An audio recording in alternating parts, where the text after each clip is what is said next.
হরিকথার শুরু কবে কোথায় কখন হলো, কোন মাসেই বা হলো, এটা আমাদের জানা খুব দরকার। যেমন হ্যাঁ, বাস্তবিক অর্থে পৃথিবীর বুকে হরিকথা শুরু হয়েছে ভাদ্র মাসে, যে মাসে ভগবান শ্রীকৃষ্ণের জন্ম হয়েছে। ভাদ্র কৃষ্ণাষ্টমী তিথি, রোহিণী নক্ষত্রে ভগবানের জন্ম। তো সেই ভগবানের জন্মতিথিতে ভগবানের দেহ রাখার ৩০ বছর পর হরিকথা শুরু হয়েছে পৃথিবীর বুকে। কথা প্রসঙ্গ যদি আমরা একটু ভালো করে বুঝতে চাই, আমরা জানব যে ভগবান শ্রী শ্রীকৃষ্ণ তার যে বংশ পরম্পরা যদু বংশ, এই ভগবান বিবাহ করেছিলেন ১৬,১০৮ জন রমণীকে। সেখান থেকে ভগবানের সন্তানাদি হয়েছে ১০০ জন। এই ১০০ জন সন্তানের মধ্যে একটা ছেলে ভগবানের ছিল, যার নাম হলো সাম্বা। এখন বাবা ভালো হলে ছেলে যে ভালো হবে তার কোনো মানে নাই। এখন সাম্বা নামক ছেলে খুব দুষ্টু, খুব বদমাইশ। সেই সাম্বা মুনি ঋষিদের কাছে গর্ভবতী মহিলার রূপ ধরে গিয়ে মুনি ঋষিদের জ্বালাতন করতো আর বলতো, আচ্ছা মুনিবর বলুন দেখি আমার পেটের মধ্যে কি আছে। মুনি ঋষিরাও তো অজ্ঞ, তারা বুঝতেন যে আমাদেরকে জ্বালাতন করবার জন্য এইরকম তার কার্যকলাপ। তো অভিশাপ দিয়ে দিলেন, তোমার গর্ভে যাই থাকুক না কেন সেইটাই তোমাদের পুরো যদু বংশ নাশের কারণ হবে। ইতিমধ্যে দেখুন, মানুষের মনস্তাপ আর মুনিদের অভিশাপ এ দুটো লাগবে লাগবে লাগবে, যাওয়ার কোনো জায়গা নাই। ভগবান শ্রীকৃষ্ণ যে ইতিমধ্যে কিছু করবেন তার আগেই অভিশাপ দেওয়া হয়ে গেছে। ইতিমধ্যে সেই সাম্বাকে ডেকে সাম্বার পেটের মধ্যে যে অভিশাপটা লাগিয়েছিলেন মুনিবর, কি অভিশাপ? ওই যে বললো না তোমার গর্ভে যা আছে সেটাই মৃত্যুর কারণ হবে। গর্ভে আছেটা কি? গর্ভে রয়েছে মুষল, হামান দিস্তা বোঝেন? হামান দিস্তার যে লোহার যেটা কুটানি হয়, ওই হামান লোহার টুকরো। এই লোহার টুকরোটা পুরো যদুবংশ নাশের কারণ হয়ে যাবে। তো ভগবান সাম্বাকে কাছে নিয়ে সাম্বার পেটটা সামান্য একটু চিরে দিলেন। পেটটা কাটার পর সেই যে লোহার টুকরো মুষলের কণাটা বেরিয়ে আসলো। এইটাকে ভগবান শ্রীকৃষ্ণ অনেকগুলো খণ্ডে খণ্ডে কেটে কেটে কেটে কেটে কোনায় কোনায় ভাগ করে ফেলে দিল ধান জমির ক্ষেতে। ধান জমির ক্ষেতে যখন ফেলে দিল, শেষে একটা কণা পড়েছিল। এই একটা কণা গোবিন্দ আবার ফেলে দিলেন সমুদ্রে। যে সমুদ্রে কণাটা ফেললেন, সেই কণাটা আবার খেলো সমুদ্রের একটা মাছ। সেই মাছ আবার ধরা পড়ল এক জেলের জালে। সেই জেলে আবার মাছটা ধরে বিক্রি করলো এক ব্যাধের কাছে, যার নাম আবার জিরু ব্যাধ।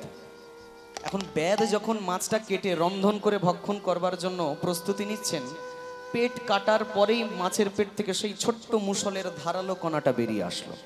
একদম একটা টুকরো যেটা ভগবান সমুদ্রে ফেলেছিলেন, ওই সামান্য একটু ধারালো ছুঁচালো মতো।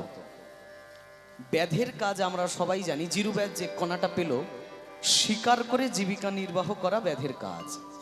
ব্যাধ মনে মনে ভাবলেন, মাছের পেট থেকে যে ছোট্ট লোহার টুকরোটা ধারালো কণাটা পেয়েছি, এইটা দিয়ে আমি আমার তীরের আছিলা বানাবো। মানে একেবারে তীরের যে সামনের যে জায়গাটা একেবারে ছুঁচালো জায়গাটা, ওইটা করব। ওইখানটায় যখন ওইটা বসালেন, ইতিমধ্যে যে লীলাটা এখন চলছে, ঘটনা চলছে গুজরাটে, দ্বারিকাধীশ নগরীতে চলছে ঘটনা। ভগবানের ইতিমধ্যে বয়স ১২৫ বছর যখন এই লীলাটা চলছে। হরি বল। তা এই জিরুব্যাধ ওই মাছের পেট থেকে বার করা ছোট্ট মুষলের কণাটা দিয়ে তীর বানিয়ে ধনুক নিয়ে চলে গেছেন জঙ্গলে শিকার করতে। অন্যদিকে ভগবান ওই জঙ্গলের মধ্যেই কোনো একটা কদম গাছের উপর বসে বসে বাঁশি বাজাচ্ছেন আর নিজের ডান চরণটা দোলাচ্ছেন।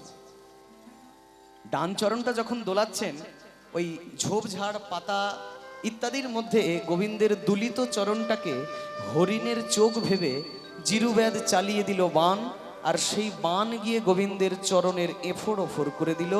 এতেই ভগবানের দেহের অবসান হয়ে গেল। ভগবান দেহ রাখলেন। ভগবানের কি মৃত্যু হয় না?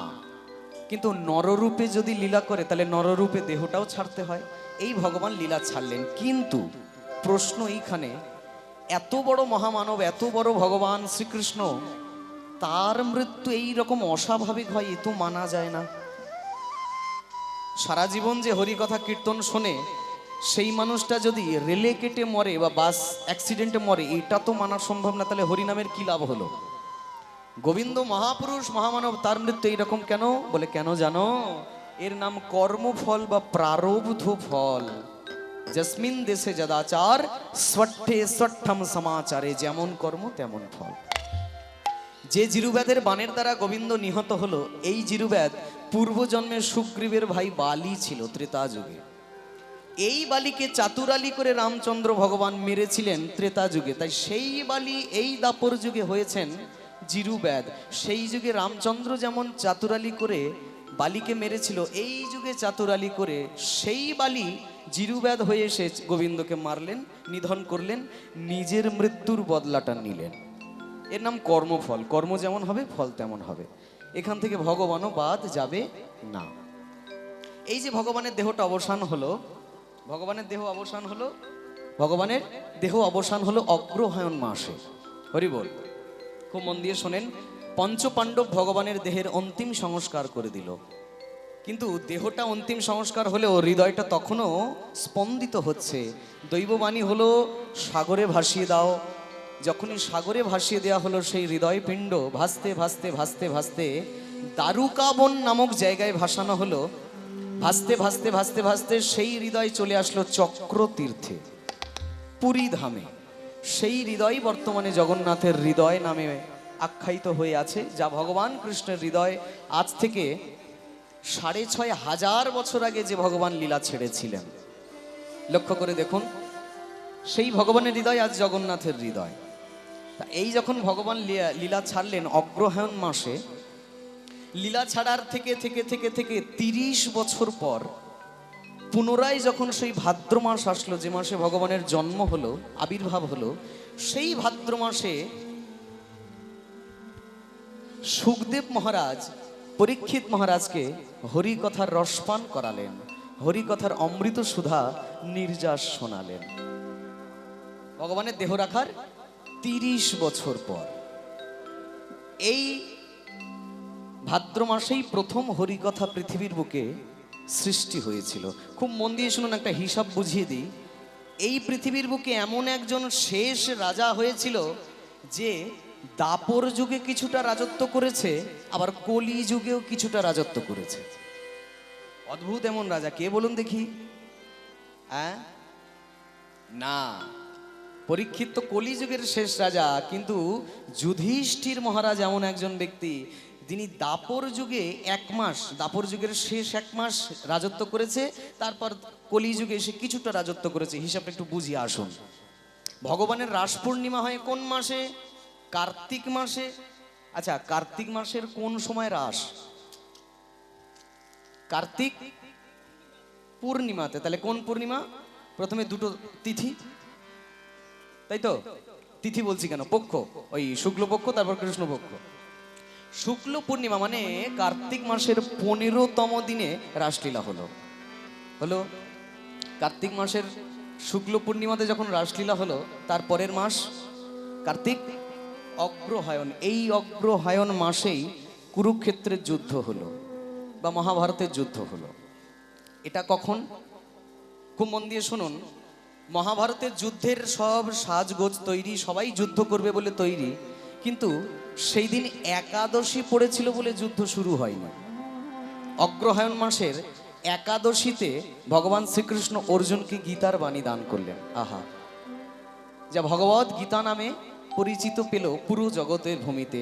অর্জুন কৃষ্ণকে বলেছিলেন, হে কৃষ্ণ, হে পার্থ, হিন্দিতে একটা পয়ার আছে, मान और सम्मान बताओ, जीवन में अपमान बताओ, और खुद को ईश्वर कहते हो तो जल्दी अपना नाम बताओ, काम क्रोध की बात कही तो मुझ में उत्तम काम बताओ।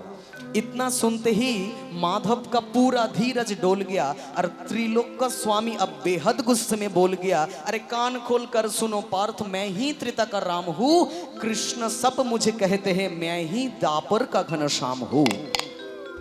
रूप कभी नारी का रख कर मैं ही वेश बदलता हूँ, धर्म बचाने की खातिर मैं अनगिन वेश बदलता हूँ। पाकासुर और अरिष्ठासुर को मैंने जिंदा गाड़ दिया, धर्म बचाने की खातिर हिरण्यकश्यप चीर दिया। युधिष्ठिर के सिर के ऊपर राज मुकुट का साया था, पर सारा दुनिया जानता था ये बस केशव का माया था, बस केशव का माया था। এই যখন অর্জুন বললেন যে ধর্ম সম্পর্কে আমার কিছু বলো, কখন বললেন? অগ্রহায়ণ মাসের একাদশীর দিনে। একাদশী মানে ওই অগ্রহায়ণ মাসের 11তম দিনে। হরি বল। তখন ভগবান কৃষ্ণ খুব সুন্দর করে বর্ণনা করলেন সব গীতার বাণী। ঊর্ধ্ব রে তো আত্মানাং নো আত্ম অবসাদায় আত্মৈব জাত্মন বন্ধু আত্মরেব রিপুর আত্মন। হে পার্থ অর্জুন, আত্মাকে সদা সর্বদা ঊর্ধ্বমুখী করো, আত্মাকে কদাচিৎ নিম্নমুখী করো না। আত্মা ঊর্ধ্বমুখী হলে আত্মাই আত্মার বন্ধু হয়, আত্মাকে নিম্নমুখী করলে আত্মাই আত্মার শত্রু হয়। এই যে গীতার বাণী প্রদান করলেন অগ্রহায়ণ মাসের একাদশী। আচ্ছা, তাহলে একাদশী ওই দিন বলে ওই দিনে যুদ্ধটা শুরু হয়নি, তবে যুদ্ধের ময়দানে সব আছে, দুই দল সেনাবাহিনী সব তৈরি। একাদশী বলে হলো না, তারপরে গেল দ্বাদশী, ত্রয়োদশী থেকে যুদ্ধ শুরু হলো। অগ্রহায়ণ মাসের ত্রয়োদশী থেকে মহাভারত বা কুরুক্ষেত্রের যুদ্ধটা শুরু হলো। চলল কতদিন? 18 দিন। আচ্ছা, অগ্রহায়ণ মাসের 13তম দিন থেকে যদি যুদ্ধটা শুরু হয়, তাহলে শুক্লপক্ষের 13, 14, 15, তাহলে শুক্লপক্ষের 3টে দিন গেল, 3টে দিন গেল। তারপরে কৃষ্ণপক্ষ, তাহলে 15 দিন শুক্লপক্ষ, 15 দিন কৃষ্ণপক্ষ, তাহলে শুক্লপক্ষের 3 দিন, আর ওইদিকে কৃষ্ণপক্ষের পুরো 15 দিন, মানে পুরো 18 দিন হলো যুদ্ধ শেষ হলো। মানে যেদিন যুদ্ধ শেষ হলো 18তম দিন, ওই দিন পুরো অগ্রহায়ণ মাসের শেষ হলো। যুদ্ধ শেষ, অগ্রহায়ণ মাসও শেষ। তারপর কি মাস? কার্তিক, অগ্রহায়ণ, পৌষ মাস। এই যে পৌষ মাসের যে পূর্ণিমা, এই পৌষ মাসের যে পূর্ণিমা, এই পৌষ পূর্ণিমাটাকে বলা হয় পুষ্পাভিষেক পূর্ণিমা। এই পূর্ণিমার দিনেই যত রাজাদের রাজপদে অভিষেক হতো, তাই এই পৌষ পূর্ণিমাতেই যুধিষ্ঠির মহারাজের রাজপদে অভিষেক হলো।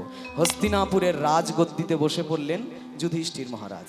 তাহলে যুধিষ্ঠির রাজা হলো কোন মাসে? পৌষ মাসের পূর্ণিমা, মানে পৌষ মাসের 15তম দিনে। আচ্ছা, এই পৌষ মাসের 15তম দিন, তার মানে শুক্লপক্ষের 15তম দিন, তারপরে কৃষ্ণপক্ষের 15তম দিন রাজত্ব করলেন, মানে 1 মাস রাজত্ব করলেন। এই পৌষ মাসের পরে কি মাস? মাঘ মাস। এই মাঘ মাসের পূর্ণিমা, দেখুন সব কিন্তু পূর্ণিমার হিসেব ধরেই চলছে। প্রথমে পূর্ণিমা, তারপর অমাবস্যা। তাহলে মাঘ মাসের 15তম দিনের যে পূর্ণিমা বা মাঘী পূর্ণিমা যাকে বলে, এই দিন থেকেই কলিযুগের শুভারম্ভ হলো। হরি বল। তাহলে মাঘী পূর্ণিমা যেই দিন, এই দিন হলো কলিযুগের জন্মদিন। তাহলে পৃথিবীতে এমনই একজন রাজা খালি আছেন যিনি কলিযুগে তো কিছুটা রাজত্ব করেছেন, তার আগে দাপর যুগে কিছুটা রাজত্ব করেছেন, রাজা যুধিষ্ঠির মহারাজ। দেখতে দেখতে দেখতে এই বংশ পরম্পরায় যুধিষ্ঠির মানে পঞ্চপাণ্ডব, এদের সন্তানকে সব মেরে ফেললো কে? অশ্বত্থামা। তাই ভগবান কৃষ্ণের বোনের সঙ্গে অর্জুনের আবার বিবাহ দেওয়া হলো, যার নাম সুভদ্রা। এখান থেকে অর্জুনের একটা সন্তান হলো অভিমন্যু। এই অভিমন্যু বিয়ে করলো উত্তরাকে। এই উত্তরা যখন গর্ভবতী, কৃষ্ণ আশীর্বাদ করে বলল, তোমার গর্ভে যে সন্তান সবাইকে পরীক্ষা করে বেড়াবে, তাই তার নাম হবে পরীক্ষিত। হরি বল, হরি বল। এই রাজা পরীক্ষিত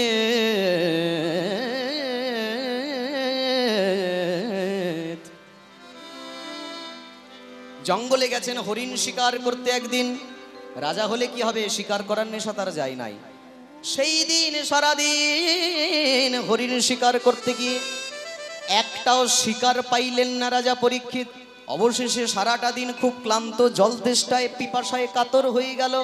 পরীক্ষিত রাজা চিৎকার করে বলতে লাগলো, কে আছো, কোথায় আছো, আমায় জল দাও, আমায় জল দাও, আমায় জল দাও। কে আছো, কোথায় আছো, আমায় জল দাও, আমায় জল দাও, আমায় জল দাও। সামনেই ছিল শ্রমিক মুনির আশ্রম। জঙ্গলে শিকার করতে গেছেন, সেই জঙ্গলে এক মুনির আশ্রম শমিক মুনি। শমিক মুনির কাছে গিয়ে বারবার পরীক্ষিত বলছে, আমায় জলে দাও, আমায় জলে দাও, আমায় জলে দাও, আমায় জলে দাও।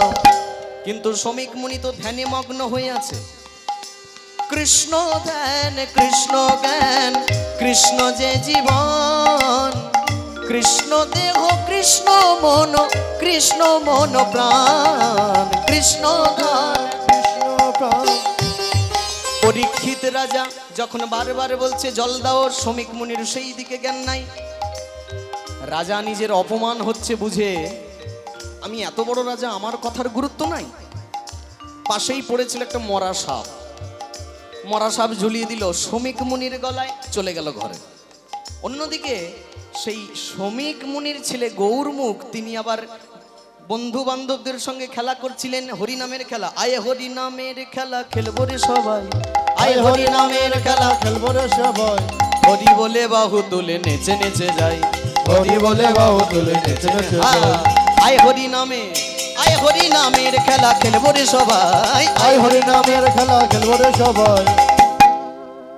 গৌরমুখের একজন ভালো বন্ধু এসে বলল, এই গৌরমুখ, তুই এখানে খেলা করছিস, আর দেখে যা তোর বাবার গলায় কি একজন মরা সাপ ঝুলিয়ে দিয়েছে। পাশেই ছিল মহানদী, মহানদীর জল হাতে করে গৌরমুখ অভিশাপ করলো, যে বা যারা আমার বাবার গলায় মরা সাপ ঝুলিয়েছে, অভিশাপ দিলাম আগামী 1 সপ্তাহের মধ্যে তক্ষক সর্প দংশনে তার মৃত্যু হবে, মৃত্যু হবে, মৃত্যু হবে। এখন পরীক্ষিত রাজার রাজ্যে এক ভালো মানুষ পরীক্ষিত রাজাকে গিয়ে বললেন, মুনিবর, হে রাজন, আপনার সময় শেষ। যে মুনির গলায় মরা সাপ ঝুলিয়েছিলেন তার ছেলে অভিশাপ করেছে 1 সপ্তাহের মধ্যে আপনার মৃত্যু। ইতিমধ্যে পরীক্ষিত রাজার বড় অনুশোচনা হলো, মনে মনে বড় কষ্ট হলো। কেন?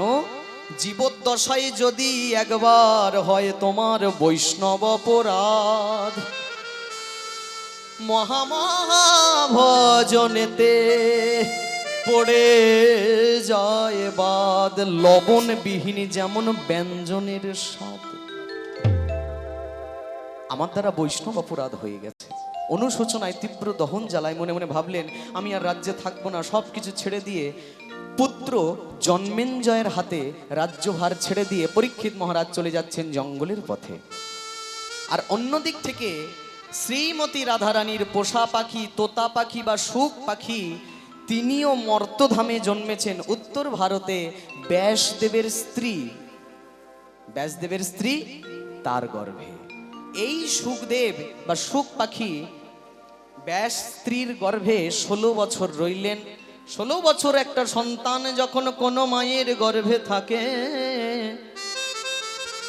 সেই মায়ের কি প্রসব বেদনা সেই মা ছাড়া আর কেউ জানে না।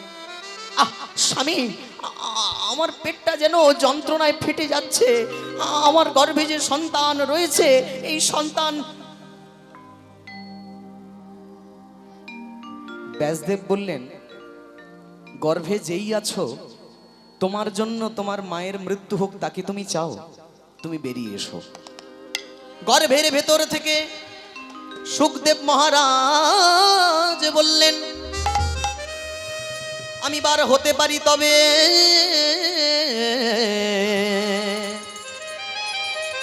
ভূমিষ্ঠ হবার পরে যে ছেঁড়া নাড়ি, সেই ছেঁড়া নাড়ি হাতে করে আমি চলে যাব জঙ্গলের পথে। পেছন ঘুরে তাকাবো না, পিতা বলে ডাকবো না, মাতা বলে ডাকবো না। যদি রাজি থাকেন তাহলে বার হতে পারি। ব্যাসদেব বললেন, বেশ, যা চাইছো তাই হবে, কিন্তু আগে আসো। এই যখন বার হলেন, নিগমকাল পতরুর গলিতম ফলম সুখমুখাদ্যম অমৃত দ্রব সংযুতম পিবত ভাগবত রসমাল্য মুহুরহো রসিকা ভুবি ভাবুকা। এইদিকে সুখদেব মহারাজ 16 বছরের যুবক, উলঙ্গ সাধু, পিতামাতার ঋণ কিছুই তার মাথায় নাই, তাকালেন না। ভূমিষ্ঠ হওয়া মাত্র জঙ্গলের দিকে ছুটে যাচ্ছেন। লক্ষ্য করুন, একদিকে পরীক্ষিত রাজা আসছে, আরেকদিকে সুখদেব মহারাজ আসছেন। দুইজনে এসে একেবারে জঙ্গলের মুখামুখি হয়েছেন। মুখামুখি হয়েই বৈষ্ণবের মন বোঝে সুখদেব মহারাজ পরীক্ষিতকে বললেন, কি ব্যাপার রাজন, তোমার বদন এমন মলিন কেন হয়েছেটা কি? পরীক্ষিত যখন সবিস্তারে সব বর্ণনা করলেন, সুখদেব মহারাজ বললেন, বেশ বেশ বেশ, আমার কাছে এমন এক ঔষধি আছে যা তোমার মৃত্যুকেও টলিয়ে দিতে পারে। চলো আমার সঙ্গে, চলো বটবৃক্ষ তলায়। 1 2 3 4 5 6 7 সপ্ত দিবসীয় সপ্ত নিশি ধরে করব আমি হরি কথা, দেখবে তক্ষক দংশনের অভিশাপটাও তোমার কেটে যাবে।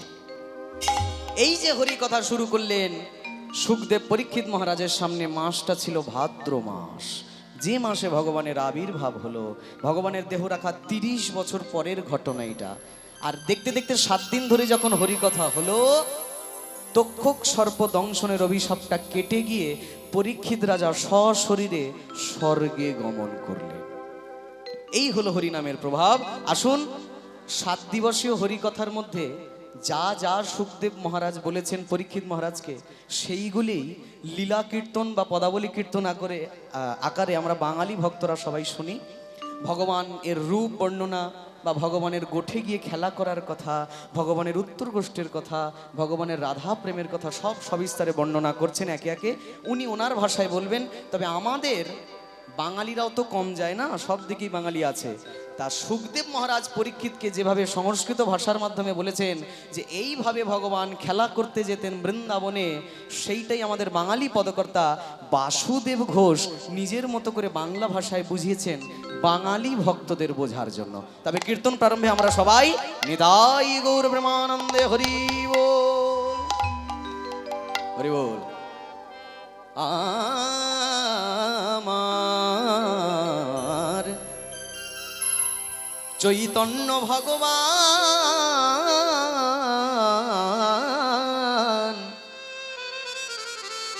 কলিযুগ পাবন অবতার,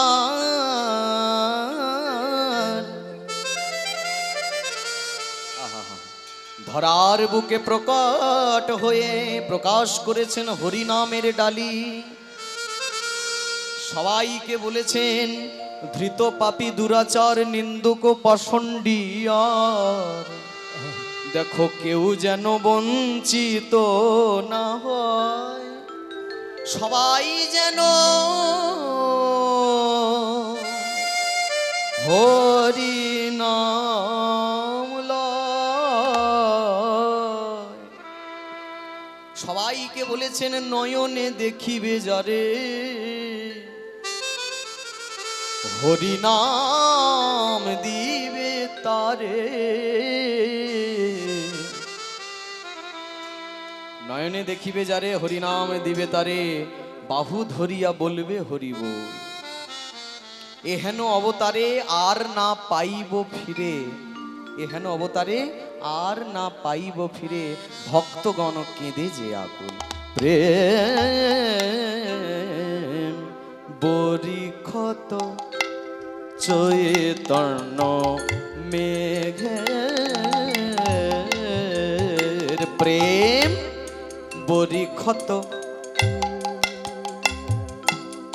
বরিক্ষত মানে বর্ষণ, বলি প্রেমের বন্যা সবাই ভেসে গেল রে।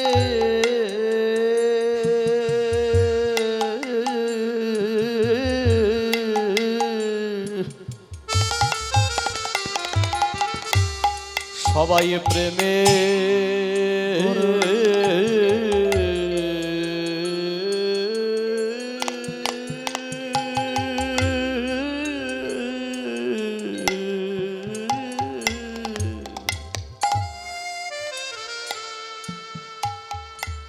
ওই যে হরি বলো বলে বাহু তুলে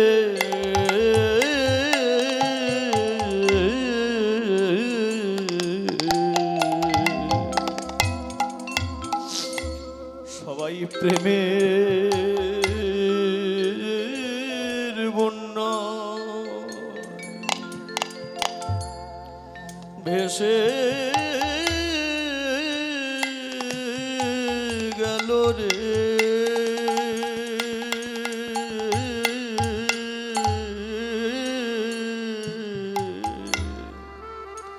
হরে বলে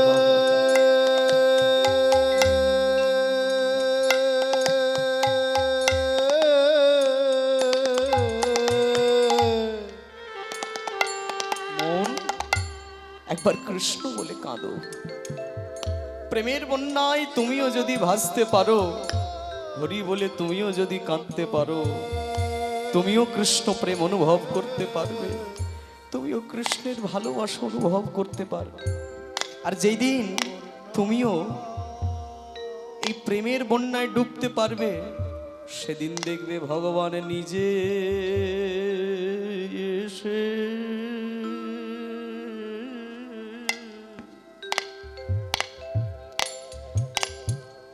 তোমায় দেখা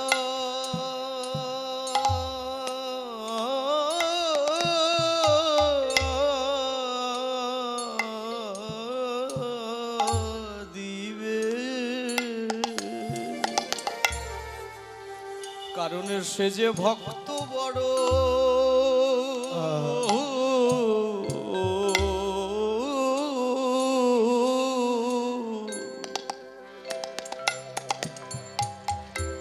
সে যে ভক্ত বড়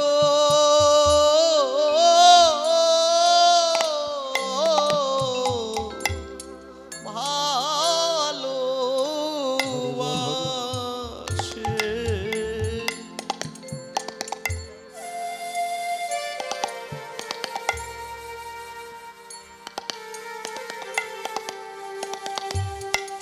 সে যে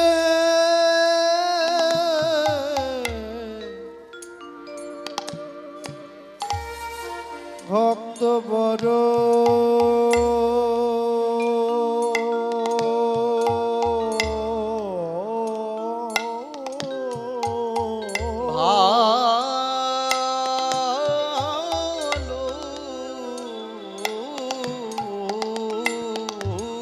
ভালোবাসে।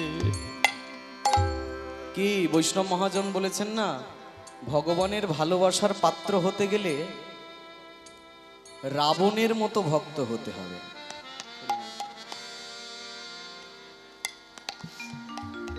কেমন ভক্ত জানেন? হরিবোল হরিবোল, একটু মন দিয়ে শুনুন সবাই।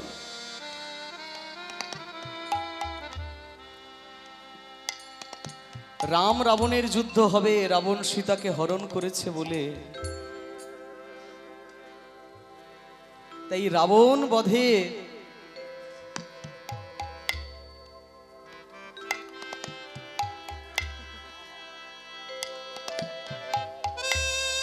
এই রাবণ বধের যুদ্ধে রামচন্দ্র ভগবান মনে করলেন আমি আগে একটা যজ্ঞ করব।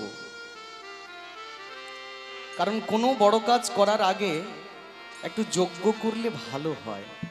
তা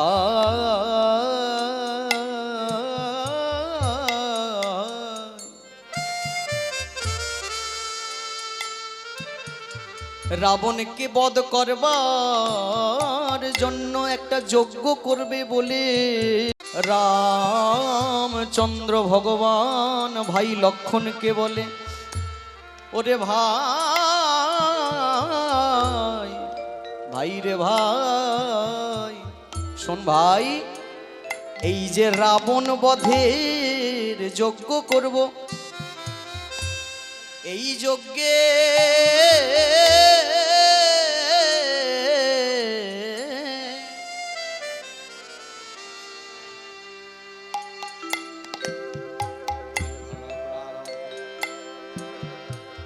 একজন যোগ্য পণ্ডিত লাগবে, যে এই যজ্ঞ করতে পারবে। আমার মনে হয়, খুব মন দিয়ে শুনুন, রাবণের থেকে বড় পণ্ডিত আর এই ধরাতে নাই। তা তুমি ভাই লক্ষণ এক কাজ করো, যাও গিয়ে রাবণকে সংকেত দাও যে এই যজ্ঞে রাবণকে পৌরোহিত্য করতে হবে। এখন লক্ষণ বলে, দাদা গো তুমি কি পাগল হয়ে গেছো নাকি? রাবণ বধের যজ্ঞে রাবণ যজ্ঞ করবে? হ্যাঁ, রাবণ বধ যজ্ঞে রাবণ যজ্ঞ করবে? আর তুমি আমাকে বলছো রাবণকে গিয়ে তুমি নিমন্ত্রণ দিতে পারবো না। ভাই লক্ষণ রে, বলি এ যে বড় প্রাণের কথা, কথা বাহিরের কেউ বোঝে না রে। যাও ভাই, তুমি রাবণকে গিয়ে নিমন্ত্রণ দাও, যাতে ঠিক সময় ঠিক দিনে যজ্ঞটা করতে আসে। তা যাওয়ার আগে লক্ষণ রামচন্দ্র দাদার পায়ে প্রণাম দেয়। কি ব্যাপার ভাই, অসময়ে প্রণাম করছো? না না দাদা, যার কাছে আমাকে পাঠাচ্ছ হয়তো তার কাছ থেকে আর ফিরে নাও আসতে পারি, তাই জীবনের শেষ ভক্তিটা তোমার পায়ে আমি দিয়ে যাই। এই বলে লক্ষণ আমার রাবণের রাজপ্রাসাদের দিকে অগ্রসর হয়। রাবণের কাছে গিয়ে যখন পৌঁছালেন, লক্ষণকে দেখে রাবণ প্রণাম করে বললেন, আসুন আসুন ভাই লক্ষণ আসুন, দিব্য ভাব দিব্য লীলা, বাইরের কেউ বুঝবে না এই লীলা। বলুন বলুন কি হেতু আগমন, কি কারণে আসার কারণ? লক্ষণ বললেন, আমার দাদা যজ্ঞ করবে, সেই যজ্ঞে তোমায় পৌরোহিত্য করতে হবে, তোমাকে তাই নিমন্ত্রণ করতে এসেছি। ও, এতদিনে তবে আমার কথা প্রভু রামের মনে পড়েছে। বেশ বেশ, আমি যাব আমি যাব, তুমি তুমি তোমার দাদাকে গিয়ে বলো আমি যাব, যজ্ঞ আমি করব, আমি পূজা করব। কিন্তু ভাই লক্ষণ, এই যজ্ঞের কারণটা কি গো? এই যখন জিজ্ঞেস করেছে, লক্ষণ বলে, যদি এখন বলি তোমাকে মারার জন্য তোমাকেই নিমন্ত্রণ করছে, কারণ তুমিই যজ্ঞের পৌরোহিত্য করবে, এইটা যদি বলি, রাবণ কি আর আমাকে বাঁচিয়ে রাখবে? কোনো মতে বলতে চায় না। অনেক যখন জোরাজুরি করছে, তখন লক্ষণ বললেন, শোনো রাবণ, এত করে যখন বলছো তবে বলি, তোমার সঙ্গে আমার দাদা যখন যুদ্ধ হবে, কারণ তুমি আমার বউ দিদিকে হরণ করেছো, তুমি মাতা সীতাকে হরণ করেছো, তাই যুদ্ধ হওয়ার আগে, অসুর বধের আগে যদি একটা যজ্ঞ করা যায়, নাকি যুদ্ধটা ভালো ভালো সমাপন হয়। তাই যুদ্ধ করার আগে যজ্ঞ করছে দাদা, তোমাকে মারবার জন্য তোমাকেই পৌরোহিত্য করতে হবে, দাদা নির্বাচন করেছে। কথা শুনে রাবণ ঝর ঝর নয়নে তার বুক ভাসে, ঝর ঝর নয়নে বুক ভাসে। বলি এতদিনে কি স্মরণ হলো, ঝর ঝর নয়নে তার বুক ভাসে। বেশ, আমি যাব, তুমি কথা দাও, তোমার দাদাকে গিয়ে বলো আমি ঠিক সময় ঠিক দিনে উপস্থিত হব। দেখতে দেখতে দেখতে দেখতে দেখতে সেই ব্রহ্ম মুহূর্ত এসে পৌঁছেছে। রাবণ প্রভাতকালে স্নান ইত্যাদি করে শুভ্র বসন পরে যজ্ঞের দিনে সঠিক সময়ে রামচন্দ্র ভগবানের কাছে পৌঁছে যায়। আর কিছুক্ষণ পরে যজ্ঞ শুরু হবে।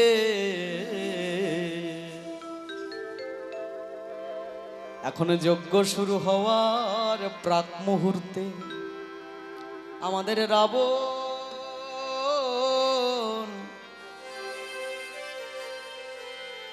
সেই দশানন রামচন্দ্র ভগবানের কাছে গিয়ে বলে, প্রভু আমি তোমার কথা রাখতে এসেছি, কিন্তু আমি তোমার যজ্ঞ করব, বিনিময়ে আমি কি পাবো? বলো কি চাও? যা চাইবো দেবে নিশ্চয়ই। রামচন্দ্র বললেন, যদি আমার সামর্থ্যে থাকে আমি নিশ্চয়ই দেব। কত করুণার প্রতিমূর্তি দেখুন, ভগবান রামচন্দ্র বলছেন যদি আমার সামর্থ্য থাকে। আহা, এর নাম ভগবান। ভগবান হয়েও বুঝিয়ে দিলেন, ত্রিনাদপি শনিচিন তরুরিব সহিষ্ণু না, তৃণের মতো নিচু হও। হরি বল হরি বল। বলো রাবণ, তুমি আমার কাছে কি চাও? রাবণ বললেন তবে বলি। বলো। প্রভুরা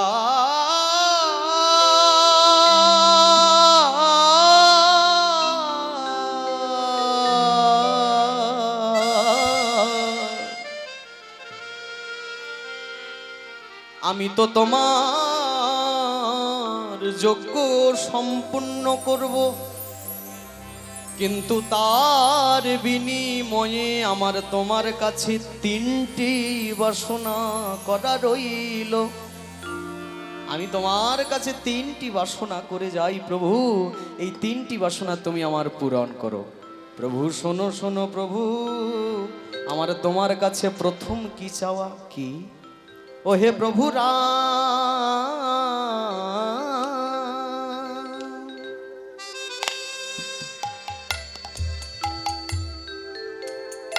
এই যজ্ঞ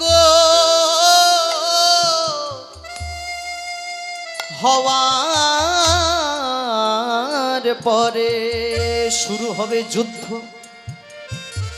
রামায়ণের যুদ্ধ নামে ইতিহাস জানবে, কিন্তু আমি তোমার কাছে আমার প্রথম মনের বাসনাটা করে যাই। প্রভু হে, যখন যুদ্ধ শুরু হবে, একদিকে আমার সেনাদল, আরেক দিকে তোমার সেনাদল। আমার সেনারা তোমার সেনাদের দিকে বাণ চালাবে, আর তোমার সেনারা আমার সেনাদের দিকে বাণ চালাবে। তা তোমার কাছে আমি মিনতি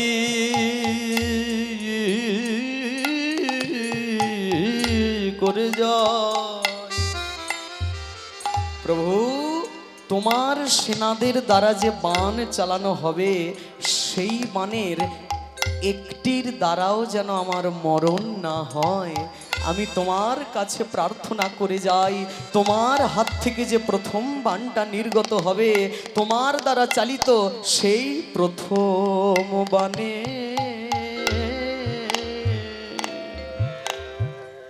যেনই আমার মরণ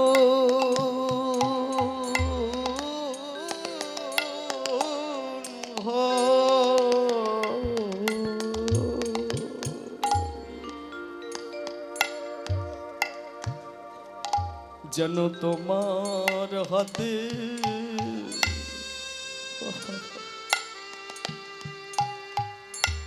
আমি মরতে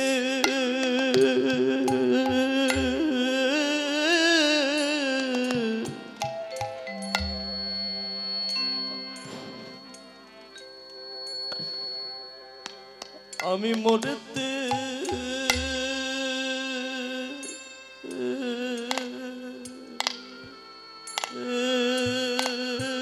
পারি।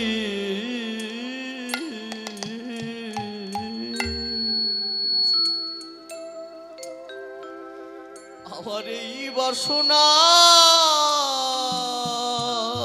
করা রইল।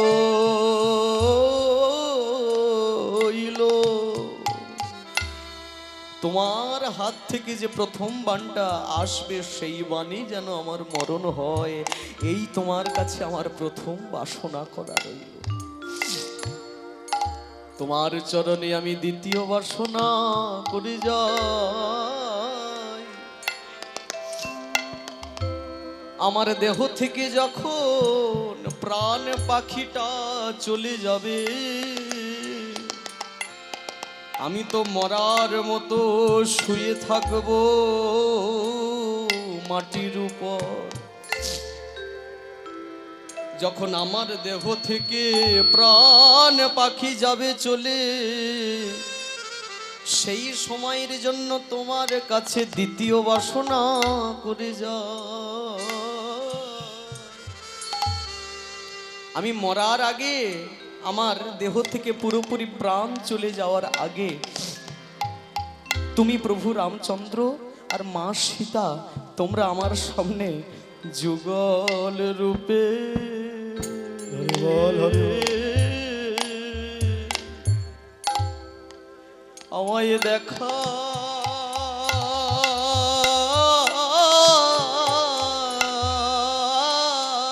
দিও প্রভু গো হরি হরি বল হরি বল হরি বল।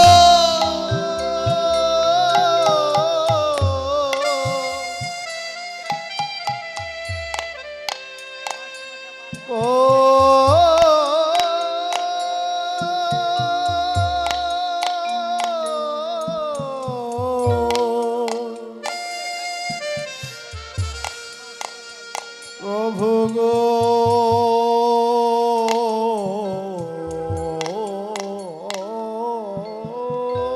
প্রভু রাম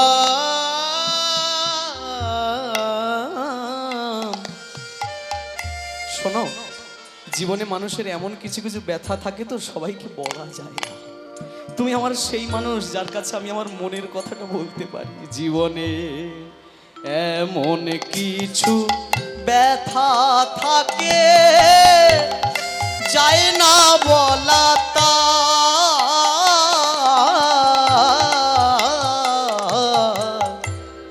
গোপনে পোড়ায় মারে গোপন ব্যথা।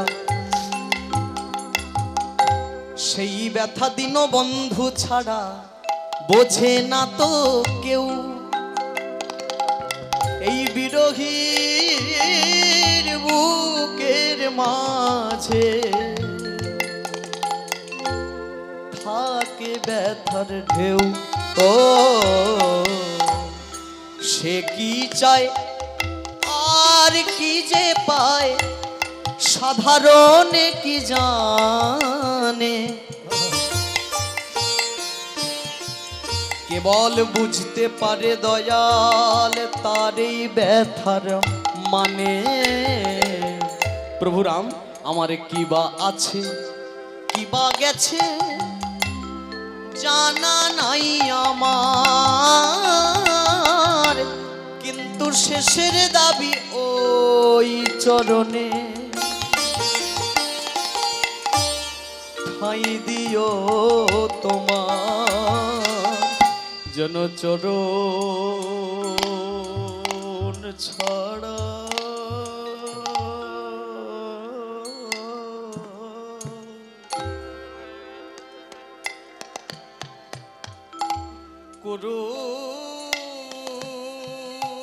করুণা।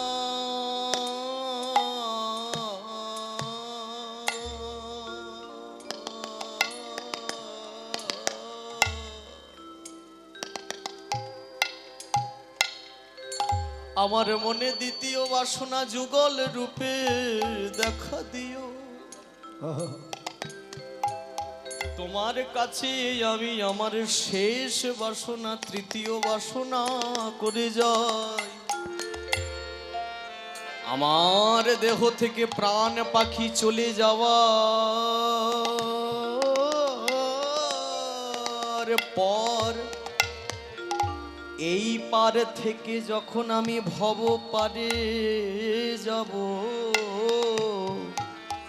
তখন তোমার কাছে শেষ বাসনা তুমি পারের নাবিক হয়ে পার করে দিও।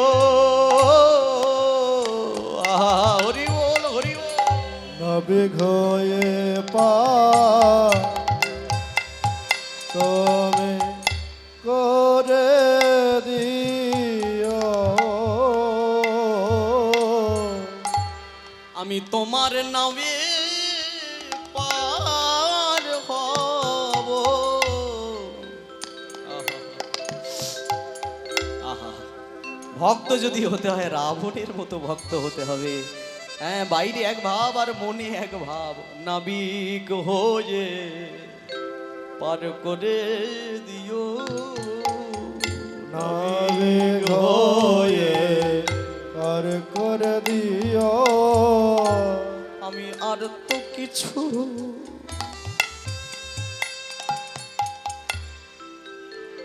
আর তো কিছু চাহি না প্রভু।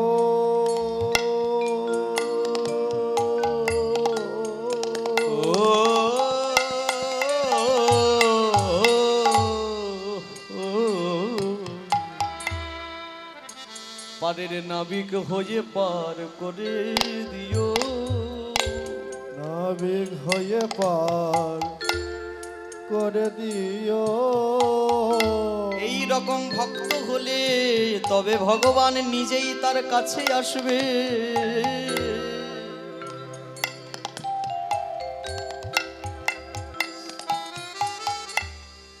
প্রভু গো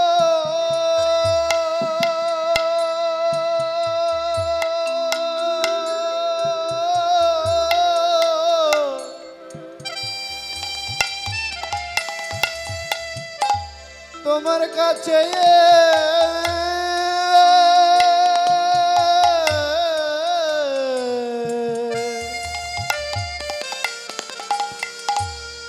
শেষ মিনতি তাই গৌর হরি করিয়াবে। এমন ভক্ত হলে তবে ভগবান নিজে তার ঘরে এসে দেখা দিবে, ঘরে এসে দেখা দিবে। ভক্তের ঘরে এসে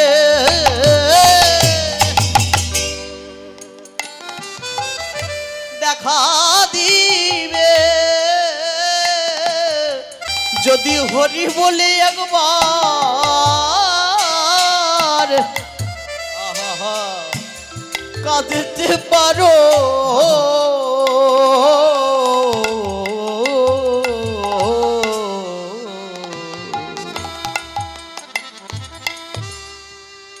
আরে আরে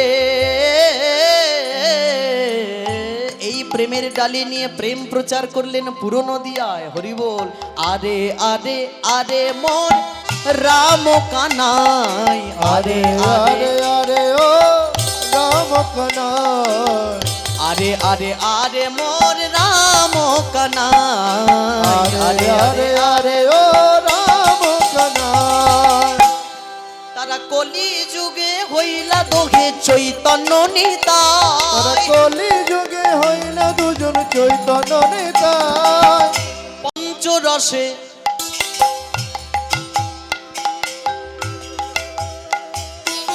পঞ্চরসে ভাষাইল অখিল ভুবন গো, পঞ্চরসে ভাষাইল।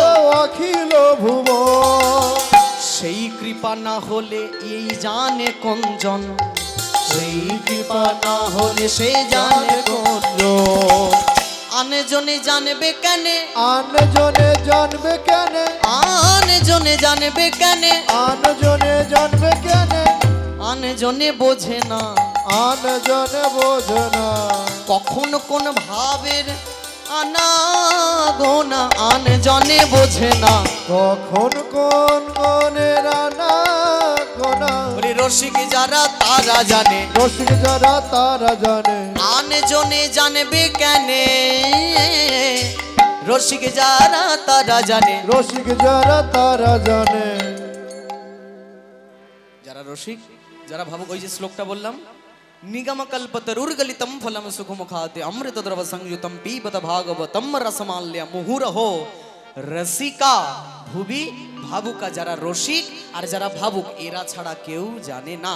রসিক যারা তারা জানে, রসিক যারা তারা জানে। রসিক যারা তারা জানে। রসিক যারা তারা জানে। কৃষ্ণ নামে কি আনন্দ, রসিক যারা তারা জানে। কৃষ্ণ নামে কি আনন্দ, রসিক যারা তারা জানে। তাই নিমাই চৈতন্য মহাপ্রভু নবদ্বীপের পথে ঘাটে যারে দেখে তারে বলে বলো হরি বল। কিন্তু আজকে হাত তুলে হরি বল ছেড়ে দিয়ে চৈতন্য করছে কি, কি করছে জানো? কি করছে? যা করছে সেটা মানুষ দেখলে মাঝে মাঝে হাসছে। কি করছে? হই হই বলিয়া গোরা ফিরাইয়ে পাঁচনি, হই হই বলিয়া গোরা ফিরাইয়ে পাচনে হই হই বলিয়া গোরা ফিরায়ে পাঁচুনি, হই হই বলি গোরা ফিরাইয়ে পাচনে সিংহাবেন মুরলি করি জয় ধ্বনি, সিংহাবেন মুরলি। করে জয় ধনে আচ্ছা, কলিযুগে ভগবানের হাতে আছে না বাঁশি না সুদর্শন চক্র? তাহলে মাঝে মাঝে হাত তুলে সুদর্শনের মতো হাত করে, মাঝে মাঝে বাঁশি নিয়ে কৃষ্ণের মতো ভাব করে, ব্যাপারটা কি? সিংহাবেনু মুরলি করে জয় ধ্বনি, সিংহাবেনু মুরলি করে জয় ধনে হই হই হই হই বলিয়া গোরা ফিরায়ে পাঁচুনি, হই হই বলাই গোরা ফিরাইয়ে পাচনে হট হট হট হা হা। হই হই বলিয়া হট হট হট হই হই বলিয়া, হই হই বলিয়া গোরা ফিরায়ে পাঁচুনি, হই হই বলিয়া গোরা ফিরাইয়ে পাচনে হই হই তারি হই হই হই তারি হয় যে জন আমারও হয়, হই হই তারি হই। যে জন আমার হয় হই হই তারি হয় আমি হই হই তারি হই কেন জানো? আমি তো রাজার তো নয়, রাজার তো নয় রাজার তো নয়। রাজার তো নয় রাজার ছেলের বন্ধু সবাই হতে পারে? নিশ্চয়ই নয়। আবার বলছে না, আমি রাজার তো নয়, যে ডাকে তারি হই রাজার তো নয়। যে ডাকে হরি বল। রাজার তো নয় যে ডাকে তারি হই কৃষ্ণ প্রেমে হরি বলো। ডাকে তারি হয় কৃষ্ণ বলে হরি বল হরে হরে হরে হরে হরে হরে হই হই বলিয়া গোরা ফিরায়ে পাঁচনে, হই হই বলিয়া গোরা। ফিরাইয়ে পাচনে হই হই বলি গোরা ফিরাইয়ে পাচনে বৃন্দাবনে ছিল, আচ্ছা বৃন্দাবনের খেলা আর নবদ্বীপের খেলা তো এক নয়, কিন্তু আজকে গৌরাঙ্গের ভাবটা যেন বৃন্দাবনের খেলা। তাহলে ভাবটা পার্থক্য আছে তো। বৃন্দাবনের খেলা ছিল মুরলী বাদন, বৃন্দাবনের খেলা ছিল মুরলী বাদন কিন্তু নবদ্বীপের খেলা হলো নাম সংকীর্তন। নবদ্বীপের খেলা হলো নাম সংকীর্তন বৃন্দাবনের খেলা ছিল মাঠে দৌড়া দৌড়ি, বৃন্দাবনের খেলা ছিল মাঠে দৌড়াদৌড়ি আহা নবদ্বীপের খেলা হলো ধুলায় গড়াগড়ি। নবদ্বীপের খেলা হলো ধুলায় গড়া গড়ে বৃন্দাবনের খেলা ছিল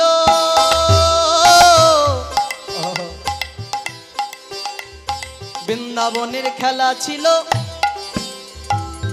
বৃন্দাবনের যা খেলা, বৃন্দাবনে যেটা বাঁশি বাজানো সেটা নবদ্বীপে হরি বলে হাত তোলা। বৃন্দাবনের খেলা যদি মুরলী বাদন, তাহলে নবদ্বীপের খেলা হলো নামেতে রোদন। হরি বলে একবার কাঁদিতে পারো, হরিতে একবার কাঁদিতে পারো হরি বলে একবার কাঁদিতে পারো, হরি বলে একবার কাঁদিতে পারো তবে সেই হরি নামে হরি বলি একবার কাঁদিতে পারো। হরি নামে হরি হরি হরি বলে বলে হরি নামে একবার কাঁদিতে পারো। হরি বলে বলে হরে হরে হরে হরে হরে হরে হই হই বলে গোরা ফেরায়ে পাঁচনে, হই হই বলে গোরা ফেরায়ে পাচনে রামাই সুন্দরানন্দ সঙ্গে নিতানন্দ, রামায়ণ সুন্দর নন্দ নন্দিতানন্দ গৌরীদাস অভিরাম সবারে আনন্দ। হরিদাস অভিরাম সবার আনন্দ আজকের নিমাই আর নিমাই নাই যেন ব্রজের কানু, এ তো সেই গৌর নয় নয় নয়, এ তো সেই গৌর নয় নয় নয় এটা সে গৌর নয় গোরা রূপের মাঝে কেমন কালো কালো দেখা যায়, গোরা রূপের মাঝে কেন কালো কালো দেখা যায় আজকে গৌরাঙ্গ গৌরাঙ্গ নেই, আজকে কৃষ্ণ হয়ে গেছে। বৃন্দাবনের ভাব যে মুখে হরি হরি বলে, দিগদা তিনা দিগদা, মুখে হরি হরি বলে, রাধা রাধা শোনা যায়, মুখে হরি হরি বলে। রাধা রাধা শোনা যায় এবার মাথার মোহন চূড়া কেমন বামে হেলা দেখা যায়, মাথার মোহন চোর যেন বামে হেলা দেখা যায় মাথার মোহন চূড়া কেমন বামে হেলা দেখা যায়। মাথার মোহন চোর যেন বামে হেলা দেখা যায় আবার কি গলাতে তুলসী মালা বনমালা দেখা যায়, গলাতে তুলসী মালা। বনমালা দেখা যায়। নবদ্বীপে তুলসী মালা কিন্তু বৃন্দাবনে পড়তো মালতী ফুলের বনমালা, তাই গলাতে তুলসী মালা বনমালা দেখা যায়, গলাতে তুলসী মালা। বনমালা দেখা যায়। এই ভক্ত সখা কহে এবে ব্রজের কানু নদিয়ায়, ভক্ত সখা কহে এবে বোঝের কেন নদিয়ায়। এ তো সেই গৌর নয় নয় নয়, এ তো সে গৌর নয় নয় নয়, এ তো সে গৌর নয়। আচ্ছা, গৌর যদি গৌর না হয়, নবদ্বীপ থেকে বৃন্দাবনের ভাবে চলে যায়, তার নবদ্বীপের যারা সঙ্গী তারাও আর নবদ্বীপে থাকবে? তারাও থাকলো না। তাহলে নবদ্বীপের ভাবে রামাই সুন্দরানন্দর সঙ্গে নিত্যানন্দ আছে। আজ নিত্যানন্দ ধাইল, নিত্যানন্দ ধাইল, নিত্যানন্দ ধাইল, নিত্যানন্দ ধাইল, নিত্যানন্দ ধাইল, নিত্যানন্দ ধাইল, নিত্যানন্দ ধাইল, নিত্যানন্দ ধাইল। হাত দুটি মেলে দিয়ে বলো রামের ভাব নিয়ে, হাত দুটি মেলে দিয়ে। হলো রামের হাতে নিয়ে হাত ধরি, হরে হরে হরে হরে হরে হরে। আবার নবদ্বীপের ভাবে অভিরাম ধাইল, অভিরাম ধাইল। নবদ্বীপে অভিরামটাকে শ্রীদাম সখার ভাব নিয়ে অভিরাম ধাইল। সীতাম সাগর হাতে লয়ে অভিরাম হাইল। আচ্ছা, নবদ্বীপের অভিরাম শ্রীরাম সখা, দাপর যুগের শ্রীরাম সখা। আচ্ছা, এবার রামাই সুন্দরানন্দ, রামাইটাকে নবদ্বীপের রামাই প্রভু তিনি আর অন্য কেউ নয়, সুদাম সখার ভাব নিয়ে আর রামাই প্রভু ধাইল। সীতাম সাগর হাতে নিয়ে হাইল। আচ্ছা, তাহলে সুন্দরানন্দটাকে সুন্দরানন্দ ধাইল, সুন্দরানন্দ ধাইল, সুন্দরানন্দ ধাইল। সুন্দরানন্দ ধাইল। বসুদামের ভাব নিয়ে সুন্দরানন্দ ধাইল। বসুদামের ভাবলে সুন্দরানন্দ ধাইল। ব্যাপারটা কি, অন্যান্য বার যেমন বৃন্দাবনে বন্ধু বান্ধব নিয়ে যখন যেমন গোঠে যেতেন, আজকেও তেমনি নবদ্বীপের ভাবে সব যেন গরু বাছুর চড়াতে গোঠে যাচ্ছে, হই হই করে খেলাধুলো করতে করতে করতে করতে। যেন আজকের খেলাটা কেমন যেন, কেহ কেহ দৌড়া দৌড়ি, কেহ গড়া গড়ি, কেহ কেহ দৌড়ে দৌড়ি, কেহ গড়া গড়ি, আবার কেহ আবার লাটুয়া ঘুরায়, কেহ কেহ লাটুয়া ঘোড়া, কেহ কেহ লাটুয়া ঘোড়া। লাটুয়া ঘোরাচ্ছে, কেউ দৌড়াদৌড়ি করছে, আবার কেহ কেহ গেন্দুয়া ছাড়ায়, কেহ আবার গেন্দুয়া ছাড়ায়। গেন্দুয়া মানে বোঝেন তো? গেন্দুয়া মানে বল, বল গেন্দ বলে হিন্দিতে, গেন্দ বাংলায় বল। তা ওই বল নিয়ে খেলা হচ্ছে, মানে এইটা ভাবের মধ্যে আর কি হচ্ছে। বাংলার কবি বাসুদেব ঘোষ বলছে, বাসুদেব ঘোষে কহে মনের হরিষে, বাসুদেব ঘোষে কহে। মনের হরিষে এবার গোষ্ঠ লীলা গোরা চাঁদ করিলা প্রকাশে, হরি বল। গোরা চাঁদ করিল প্রকাশে। এইবার লীলা প্রকাশ হলো, এইবার দিল প্রকাশ হলো। চাঁদ বাদনে হরি বলো, হরি হরি হরি বলে, বদনে হরি বলো, হরি হরি হরি বলে। চাঁদ বাদনে হরি বলো, হরি হরি হরি বলে। বদনে হরি বলো, হরি হরি হরি।